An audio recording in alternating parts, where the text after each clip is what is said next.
There's Godfather Drosselmeyer. So the next chapter is called The Story of the Hard Nut. So perhaps we're going to learn where the ugliness came in. He said, passed down from generation to generation. Pirlipat's mother was a king's wife. That made her a queen, and the moment she was born, Pirlipat was a princess. The king was beside himself with joy over his beautiful daughter who lay in her cradle. He cheered and danced and hopped about on one foot and shouted over and over again, "Hurrah! Has anyone ever seen anything as beautiful as my little Pirlipat?" And all his ministers, generals, counselors, and staff officers hopped about on one foot like their sovereign and shouted, "No, never!" Of course, they're going to agree with him. And indeed, it was undeniable that no more beautiful child than Princess Pirlipat had been born since the world began. Her little face might have been woven of the finest lily white and rose red silk. Her eyes were like sparkling azure stones, and her curly locks were like threads of gold. What's more, little Pirlipat was born with 2 rows of pearly white teeth, with which 2 hours later she bit the Lord Chancellor's finger when he bent low to get a closer look at her features, making him scream, "Oh, Jiminy!" Though it was also claimed that he just said, "Ouch." On this score, opinions are divided to this day, but Pirlipat definitely bit the Chancellor's finger, and the whole kingdom was delighted at this indication that spirit, energy, and parasicity were housed in Pirlipat's exquisite little frame. In short, everyone was happy. Only the queen seemed troubled, though no one knew why. For one thing, she arranged for Pirlipat to be closely guarded. In addition to the sentries at the door and the 2 ladies in waiting sitting closely to the baby's cradle, there had to be 6 nurses in the room at night. But what seemed utterly absurd and beyond understanding was that each of the 6 nurses had to hold a tomcat on their lap and stroke him so busily all night that he would never stop purring. Dear children, you could probably guess why Pirlipat's mother had to take all these precautions, but I know, and I will tell you without delay. On a certain occasion, a number of excellent kings and charming princes had foregathered at the court of Pirlipat's father. Brilliant entertainment was provided, including tournaments, comedies, and balls. To show that he has adequate supplies of gold and silver, the king had decided to dig deeply into the royal treasury and treat his guests to something really splendid. So when the royal head cook informed him that the court astronomer had informed him that the time was right for pork butchering, the king resolved to provide a sumptuous sausage feast. He hopped into his carriage and drove above, personally inviting all the kings and princes to a simple spoonful of soup, as he put it, for he wished to enjoy their surprise. And then he said amiably to the queen, "You know, my dear, how I like sausages prepared." The queen knew exactly what he meant. He meant that she herself should perform the useful duty of sausage making, as she had done on other occasions. The chancellor was ordered to remove the big golden sausage kettle and the silver casseroles from the great treasury vault and send them to the kitchen. A great fire was made of sandalwood. The queen put on her damask apron, and soon the kettle was steaming with delicious sausage broth, whose fragrance penetrated even to the counselor's chamber. Overcome with delight, the king could not control himself. "Just a moment, gentlemen," he cried, and he ran to the kitchen, hugged the queen, and stirred the kettle for a moment with his golden scepter.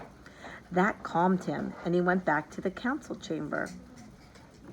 The critical moment came when the fat had to be cut into small cubes and browned on silver spits.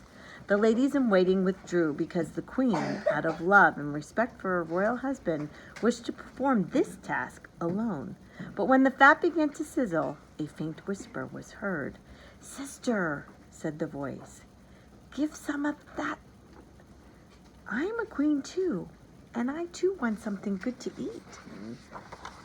The queen of mice, The queen knew who it was.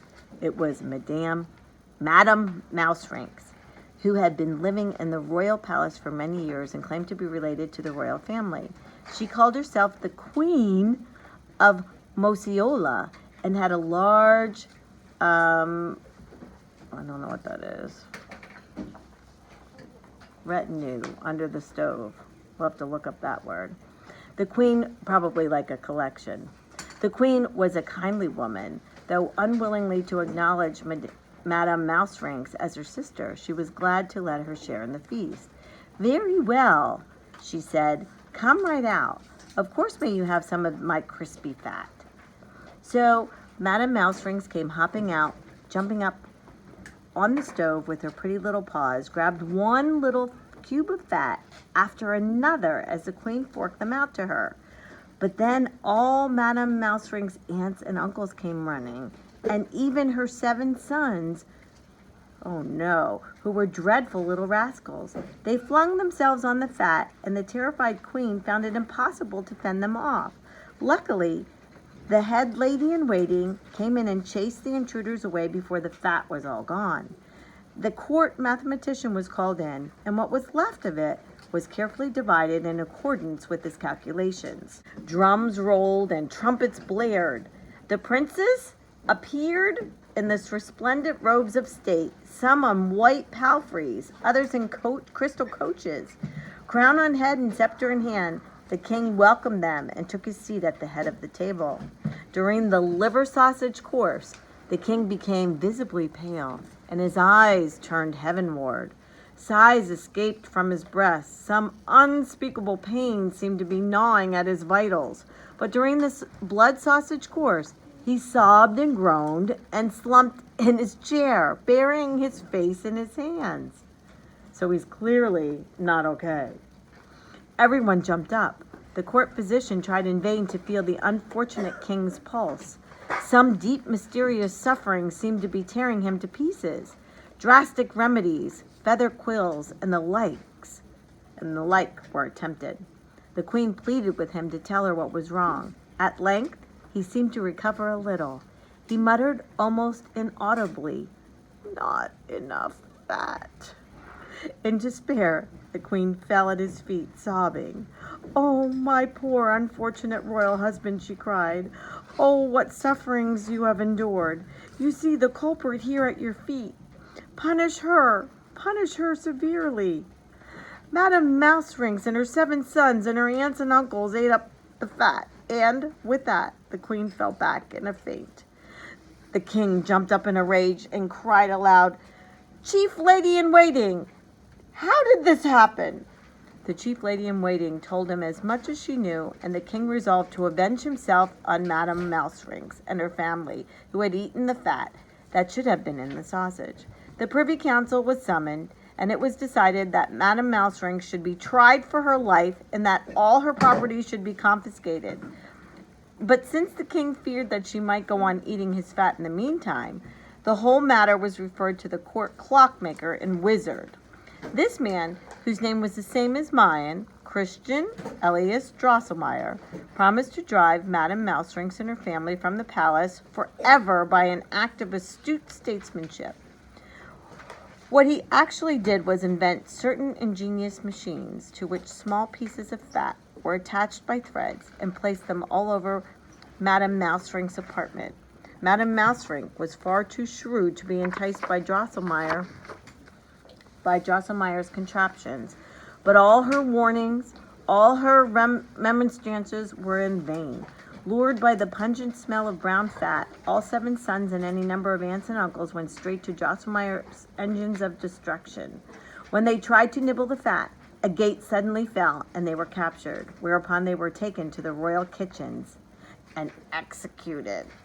Gathering what was left of her family, Madame Mouserings left the scene of her cruel loss. Her heart was filled with rage and despair and thirst for vengeance. The court rejoiced, but the queen lived in fear, for she knew Madame Mouserings like a book and felt sure that she wouldn't take the death of her sons and relations lying down. True enough, Madame Mouserings appeared in the kitchen just as the queen was cooking kidney stew for her husband, who was especially fond of that dish. and said, "My sons, aunts, and uncles have been slain.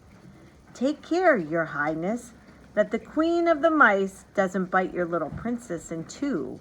Take care." With that, she vanished and was seen no more. But the queen was so frightened that she dropped the kidney stew in the fire. That was the second time Madame Mouserings had ruined one of the king's favorite dishes, and it made him very angry. Well, that's enough for tonight. I'll tell you the rest another time.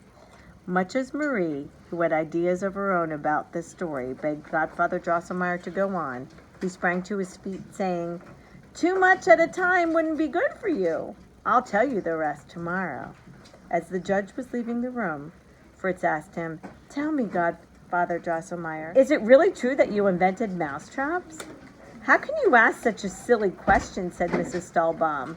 But the judge smiled strangely and said, "Do you think an ingenious clockmaker like me would be capable of inventing a mere mousetrap?"